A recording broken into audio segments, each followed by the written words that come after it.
I've come down to this incredible waterfall with the OM-1 Mark II to talk you through filming in slow motion, frame rates, and shutter speeds. The OM-1 Mark II films at up to 60 frames per second in 4K and up to 200 frames per second in HD, so you can get some spectacular slow motion shots with this camera when you're out on your adventures.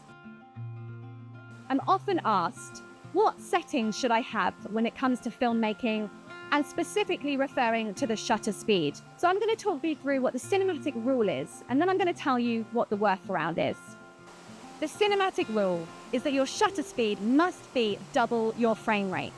So if we're filming at 30 frames per second, your shutter must be a minimum of 1/60th. If you're filming at 60 frames per second, 120, 120 frames per second, 240, and so on. The reason why we shoot at double the frame rate is because it best replicates motion as the eye sees it. So if you want to give your footage that cinematic look and feel, you're going to need to get yourself one of these, a variable ND or a set of ND filters. We can keep the shutter speed at double the frame rate and use this to expose rather than compromising our aperture. Now, you might be out and about, you might be switching from photography to videography, and you might not want to be getting really cinematic footage, you just want to capture the moment.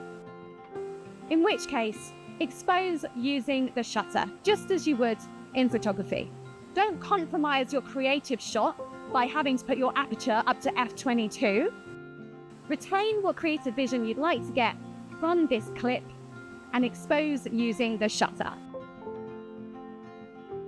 Don't be tempted in a low light situation to reduce the shutter speed to less than a minimum of double the frame rate, because that really will compromise your footage. So in that case, boost your ISO.